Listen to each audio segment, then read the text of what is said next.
Hello everyone, I'm your host Pensyfan19 and welcome to the December 2021 Pensyfan Periodical. This is a monthly news series which covers most of the major railroading headlines from around the world, as well as my opinions on them. We have a lot of articles to go over today, so with that in mind, let's get rolling. First off, even though this was featured on my most recent Q&A back in November, Caltrain has now completed their repaint of AEM7 number 938, thus being the first AEM7 to be utilized on the West Coast. 938 is actually the first electric-powered piece of rolling stock purchased by Caltrain, as it was delivered to California in 2019 along with 929, with the latter engine being the parts unit for 938. After sitting at San Francisco Station for months, 938 was brought over to San Jose where repainting began, and not surprisingly, it emerged in a livery almost identical to their soon-to-arrive electric-powered Stadler Flirts. Once electrification of Caltrain is complete, this engine will be used as a test unit for the newly installed catenaries and will also serve as a protect engine for any broken sets. Rail fans across the nation have mixed feelings on the new livery on 938, while I for one like it, but are overall glad to see that an AEM7 will be making history as the last of a great series of electric locomotives in service. And because of its status, I will be making an episode of remarkable engines of 938 once it enters service, so stay tuned for that video soon. Speaking of refurbishments, the QNSNL has refurbished their AC44C6Ms along with the SNCF Class Z21500. Local tug Desiros have re-entered service with a new livery, while ex-Regiobahn Talents have entered service in Romania. The CD Taruse has entered passenger service along with the ZSSK Class 495.95. The Alstom Citadis X05 has entered service in Athens along with the Melbourne E Class. Testing has begun for the Ray Jokeri tram and the Walt Disney World Railroad. ACT Praha has tested an autonomous railcar. Warsaw Metro has revealed their Skoda railcars. Santa Maria Valley 205 has been restored and is pulling excursions, while Southern Pacific 2395 has been restored and will likely ride behind SB 4449. A Soon Line caboose has been moved for restoration, and the Tennessee Valley Railroad Museum has acquired 2 F units. Speaking of which, here is some interesting news.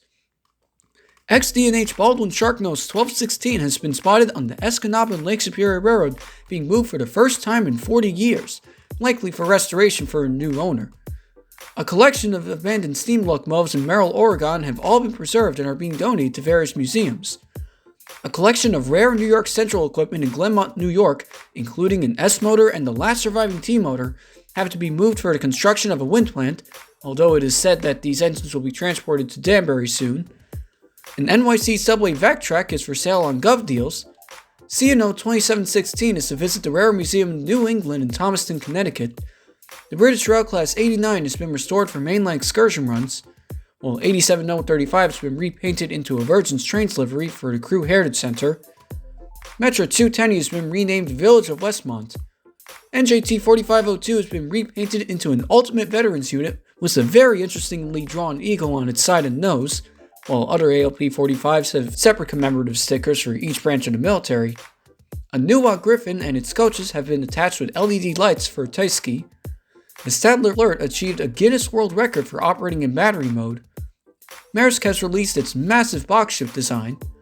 Osaka Metro has proposed a very interesting design for their new Metro cars, all while the Asakaigen Tessudo road railers entered service.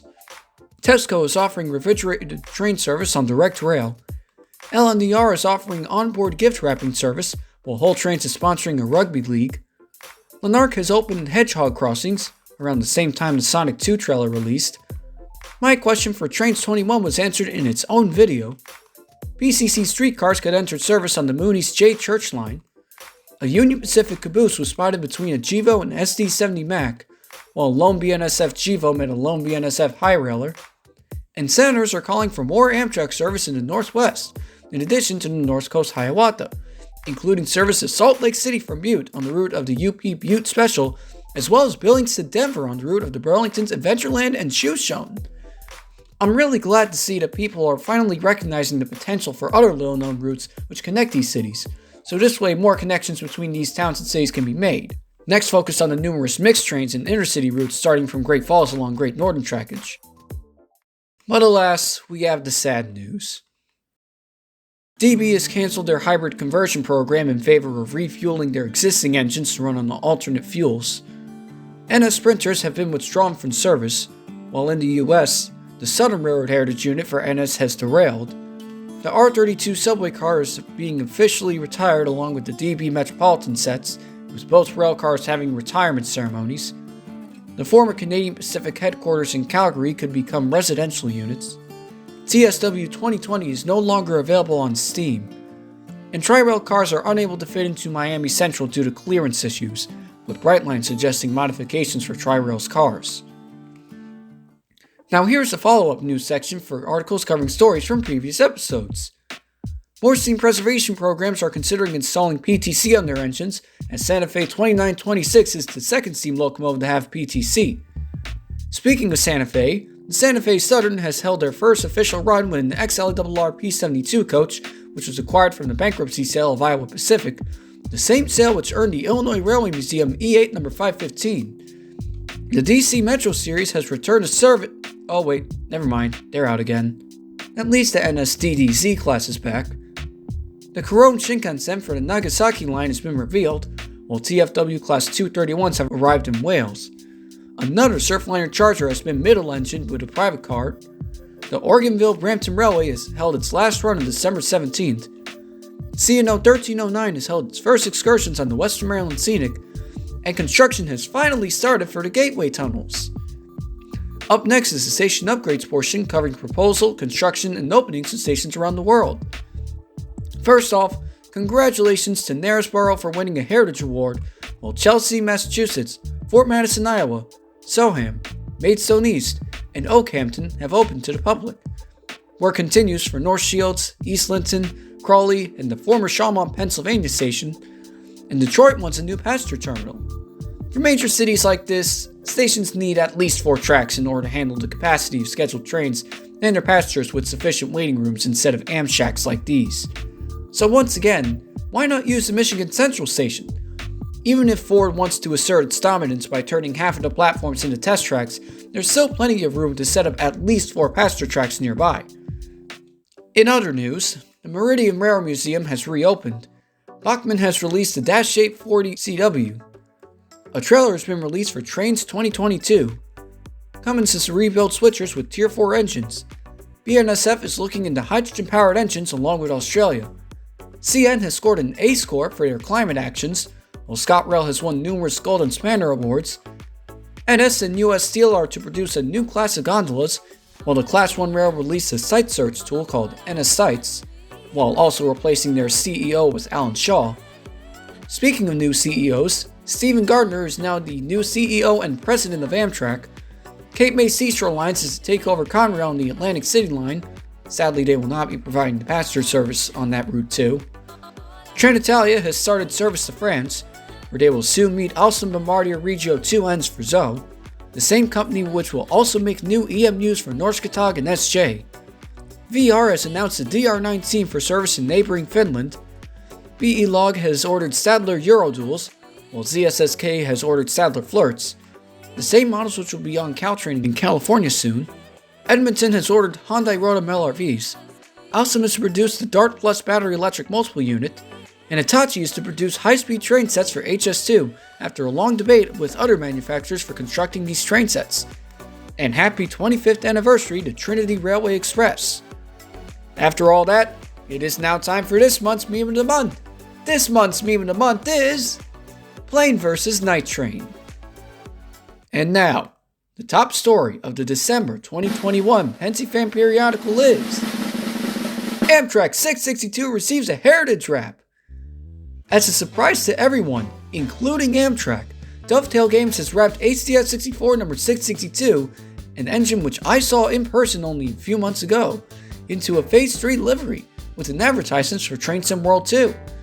Even if this wrap is technically an advertisement for a new skin being released in the game, this is Amtrak's first electric-powered heritage unit by paying tribute to the first livery of the AEM7 predecessors, with its black front and blue extending all the way down to its wheels.